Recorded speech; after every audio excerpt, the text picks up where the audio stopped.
Hello guys and welcome to Still Color. This is now Durag Kev because I'm wearing the Durag, and you are all now watching the new Adele 30 review. Interesting artist for me, Adele. Not someone that I'm a big fan of, if I'm being honest. And considering more of her sort of balladry and sort of poor songwriting at times, or at least generalized songwriting.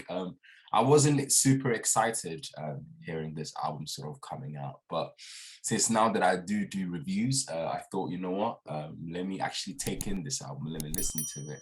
And it was an interesting listing, 30. I found this album to be great in some areas, good in some areas, bad in some areas, but overall not a bad album. And as I go through the track, I'll get into more detail of exactly what I thought of some of the records and how they sort of added up to the whole entire album.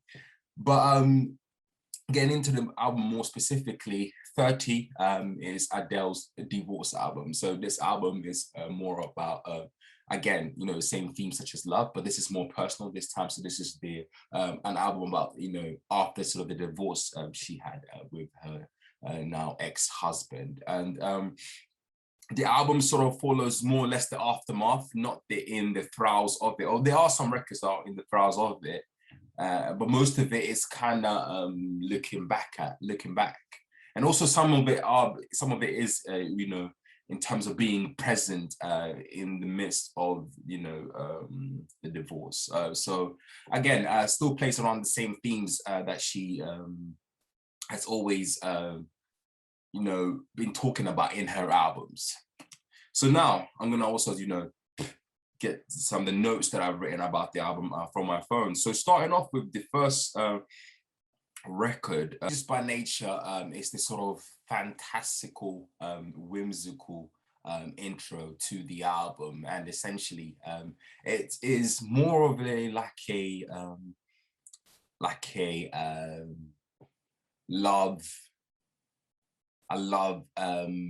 letter of some sort to people who are quite similar to her, in the sense that no one knows what it's like to be us, and also being sorry to those that have been in love with her, because of the type of person that she is. Obviously the record doesn't go into sort of great detail on that, and I found it to be like an interesting, whimsical sort of intro to the album, and not a bad intro to the album. And we certainly kind of get a little bit more about her talking about her sense of self, which I thought was very interesting, which is another theme of the album that I quite like, this sort of examining oneself. And the second record that then follows it is quite a sort of nice song cycle, which is of course the easy on me, and that's the ballad that she released, and that was one of the first single of the album. And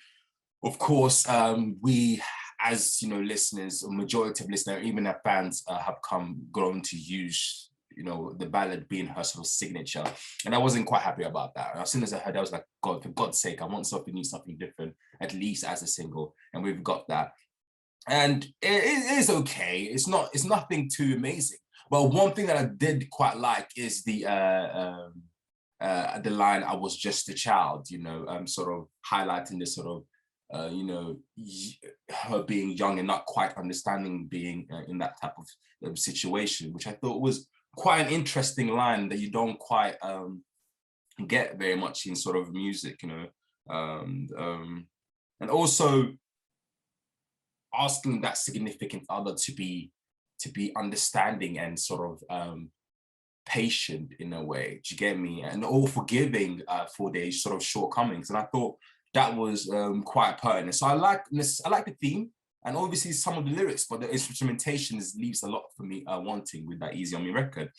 And that follows it up again with My Little Love. Now, My Little Love, again, great introspection. I do love, you know, the fact that her as a mother, she's able sort of to communicate with her son, you know, what she's going through. And I believe that had happened, you know, straight after they did divorce, her communicating some of the issues that she was suffering during that period of time. And it's got this sort of like eerie sort of smoky jazz club vibe, but though it's still quite contemporary and not so old school that we found with some of the records that I sort of quite liked about it as well.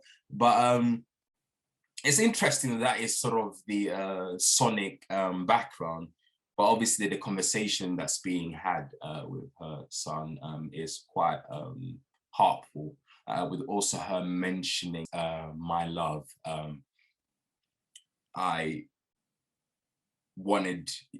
It's my fault that you feel lost completely. And it's interesting her to acknowledge what this sort of divorce has caused on her son as well. And of course, the sort of voice note that was left in the end, her talking to her friend about, you know, her just being depressed and being anxious. I thought that was really interesting. And at first I was quite skeptical because I just didn't understand where this voicemail came from. Was it her someone trying to communicate with her fans? Was this a little bit too performative? But when I found the clarification that it was actually a voicemail that I sort of left, it sort of gave a greater insight to her state of mind, you know, coming out from the divorce. So I did like the song. But then we get to Cry Your Heart Out, and I'm like, ooh, I'm like, I love the sort of the doo-wop, the reggae sound of the record. It's just so upbeat and it's just so snappy and great vocal performance. And I love the lyrics. I think the lyrics are amazing. But my one gripe with it is the lyrics are obviously, you know, incredibly sort of sad and sort of depressing, though the chorus is, it kind of pairs in with the uplifting theme of the record. And that's where the contradiction sort of lied to me. I thought maybe it would have fitted much better if especially the last chunk of the lyrics matched some of the depressive instrumentation, though the instrumentation is fantastic. And it makes it, for me, one of the two best records on this album, hands down. Again, with its fantastic instrumentation and its great lyrics. But nonetheless, the lyricism on that record is, again, phenomenal. Especially the chorus with Cry Your Heart Out, it will clean your face. Interesting, you know, sort of allowing your emotions to sort of to flow out, and it will sort of clean yourself. It will help you to sort of deal emotionally with what's going on, or at least acknowledge what was going on, and not sort of keep it all in, which I thought was a fantastic lyric. And then adding on furthermore to the instrumentation, it's got like a fantastic mix between, again, like I said, the past, but also the present, in the sense that, you know, the sort of auto-tune vocal effect on the chorus as well. And, you know, it's just brilliant, brilliant. I love it. I thought it was an excellent, I think that for me is what I love about an artist, where they can be both in the past, but also in the present. Not too much in the past that sometimes that she could be, and not just in borrowing from old sounds, but also, you know, sticking to the same formula, like the Easy on Me. So then the downers begin. I think from here on, it leads to the two worst songs on the albums for me, and that is Oh My God. Again, I like the theme. I understand the theme, and it makes sense in terms of the album, but the production leaves a lot to me wanting. And it's got this sort of overly sort of pop produced record that 100%, these two next record would 100% become a next single. I mean, they've got such this manufactured pop song that you could hear loads of other artists that at least have had a similar sound, or even a quite similar record. And the theme of the song is, from what I understood, is about, you know, giving that time period of wanting to heal yourself, but not putting yourself into a new relationship despite how enticing it is. So dealing with that inner conflict. That's what I understood from that record. Again, love the theme of it. Of course, makes sense with the album, but the production, my God, it is, for me, I found it incredibly terrible. I mean, there is nothing unique about it. It's even unique to the sonic template to the album. It fits, and I think that's her sort of trying a different style, which is commendable. But no. Then we get into Can I Get It? And again, I don't know which one is worse, Oh My God or Can I Get It, but maybe Can I Get It? And again, it was quite interesting that when I was listening to this album and I kind of thinking this is overly produced pop stuff, and then I saw the credit and then I saw Max Martin. Now, don't get me wrong, Max Martin has done shit that is amazing. But majority of it, personally for me, I don't find it to be amazing. And Can I Get It is definitely that. Like, I'm like, this could be, I feel like Flo Rida can be on this. Do you get me? Or like, I don't know, like one of those, it's just one of those weird pop records with like this overly poppy sort of radio friendly sound that could definitely be one of the singles. And isn't that great whatsoever. The lyrics are okay, a little bit over pompous, generalized, in terms of like, we go to great lengths for someone's love. Again, that is the overall theme of that record. Of course, not bad. Makes sense in some of the at least the theme of the album. Maybe not in a song cycle-esque, because the other what's it called, record made more complete sense. And then we get into I Drink Wine. So that's when the quality sort of picks up a little bit. Again, it's not necessarily anything new in terms of sort of sounds. It's her literally borrowing from the past with this sort of 70-esque, John Elton-esque ballad. But I love the theme of this song, especially the lyrics about, doubt, blocking out what other peoples are saying and sort of standing firm in the decision that she sort of made in this relationship, and not allowing the self-doubt and what other people are saying to sort of, drown out her own decision making, her own understanding of what's going on. And fantastic theme. Loved it. Some good lyrics part of that. And overall, it's a good song. I liked it. I think it's a very good song. And we get into All Night Parking. I'm like, ooh. And again, that is the fantastic mix between the past and the present. And it's got this, I believe, Errol Garner, who is this jazz pianist. And of course, listening to it, I could have got that sort of, again, this sort of smoky jazz club vibe. So that's where the past comes on. But then what is sort of, brings it to the present, again, is the drums. It's sort of like trap-esque drums. And it's just so beautiful. It's so classy with lyrics or theme with her talking about her sort of wanting to sort of, spend more time with the other individual. So I believe this then follows the sort of more or less the aftermath of the divorce, or of the divorce, and experiencing new love again. Love the record, and I think that record is also definitely in my top 2 favorite records on the album. I think it's an amazing record that I instantly added onto my playlist. And then we get into the record Woman Like Me, and I like the theme of this record. And it's quite interesting that we go straight back into her reflecting again on the relationship, considering that we've sort of have had the record All Night that is, looks at the future. So we go straight back. So it's a bit weird in terms of the sequencing of the events. But essentially with this record, Women Like Me, Adele is sort of talks about, I believe might be her ex, sort of insecurity about, the way he is as an individual and how that sort of affected his relationship, etc. And I would have loved it if we could have, what's it called, get more angle. Of course, I would have added a different dynamic to the record. Maybe the records like Don't Hurt Yourself or Beyonce, a fantastic record that I love and really shows a different side rather than the sort of like calm-esque approach that we've sort of got so far from the album. But really like the theme. I think the production is okay. There's nothing too extraordinary with it, but it's a great theme and very interesting theme, at least, especially examining how one's own sort of insecurity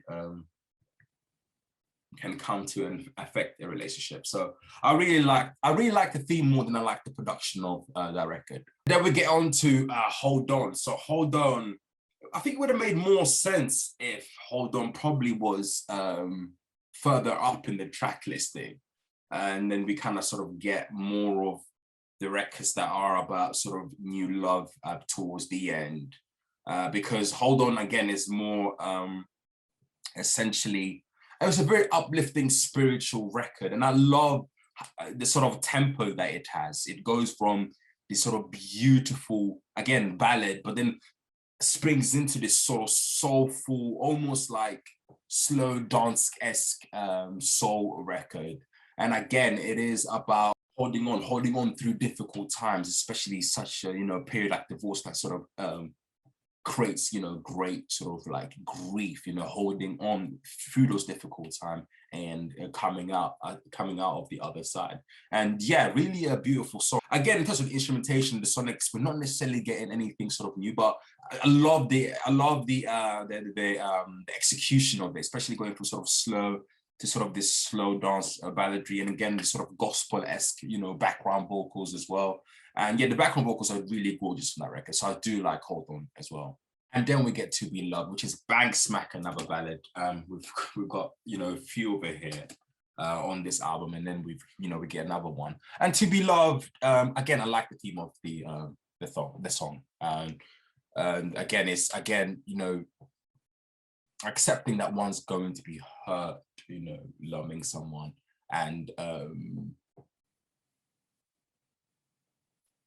understanding that the most important thing is that you sort of tried, and trying is an important thing to do. It's not necessarily the failure, but it's actually trying and taking that step, because not doing so is far much worse. So again, I love the theme of that record, but again, we get another ballad, and it's interesting because it has the same sort of uplifting message like Hold On, so quite similar in a way. And not a bad song. Yeah. And then we get to the final record of the album, which is Love Is a Game. So this sort of, end song, sort of magnum opus with this sort of, again, this sort of whimsical, but although sort of, grand, beautiful, sort of soul-esque, jazzy, orchestral record. And, great sort of theme, but again, hella sad song in a way, talking about how love is a losing game, and almost like revealing oneself about, sort of her sort of believing the own lies that she sort of tells, and I don't know, creating this some sort of facade or some sort that inevitably leads to relationship falling, or at least her not being secure in one, and in a sense, yeah, love becoming a losing game. And again, very sad, but although very beautiful and record to the album, and almost like a not a happy ending, though it does sound as beautiful, beautiful record. Really love that song. Stellar record, another record that I added onto my playlist. So that comes to the conclusion of this album. I think it's a good album. If I had to give it a score, I'll give it a strong 6. And it has good themes in it, for some good production in it, but also it has some bad production, some of the records that I mentioned, some overly generalized lyrics, at least on the Oh My God record, and certainly the one that follows it up. But overall, it does sort of give us something, new with Adele, with some of the records, and also a bit of the past. It has a sort of flow to the album in terms of a song cycle flow, but then it sort of breaks up a little bit in terms of the narrative of it as well. I could have done with, maybe taking away some of the other records on the album, keeping a little bit short and snappy, and also consistent in terms of the sort of stages of grief and narrative. But overall, I was pleasantly sort of surprised. I'm happy that I got to listen to the album and to do this review, and and at least add 3 new songs to my playlist. And that is, I think when I was young, I would have had records like Chasing Pavement, but besides my taste sort of, you know, mature probably is the wrong word, but as my taste went in a different direction, I found myself not adding any of the records and removing some of the records. But this are 3 stellar records that I've added to my album. I don't quite agree with most critics giving this a 5-star because she not had the same sort of star power, and more certainly not if any other artists had included records like, is it called Oh My God and Can I Get It, there is no way in hell any of the artists is getting that score. But again, what does solidify, or what makes it sort of great, is this theme, and also the introspection element of it. I think that is quite a growth, I will say, in terms of the songwriting for me. But yeah, guys, that is the Adele 30 review. Guys, of course, leave a comment down below, and also like and subscribe to our video. But more importantly, leave a comment. Tell me what you liked about the album, what you didn't like about the album, why you and why. Of course, why, very important. And also, if you like records like this, do listen to Cleo Soul's Mother album. It's sort of a very good soul record. I think it has some great records on that as well. Definitely, obviously, Under the Vader, she doesn't, is as big, but she does obviously cover sort of soul elements as well. And also, if you want sort of motherhood as well, and do check out I check out a review of Cleo Soul's Mother. I think it'd be on the pop-up banner, or at least on the sort of review playlist that we do have on our channel. But anyway, guys, thank you all for watching, and I'll see you all next time. Peace.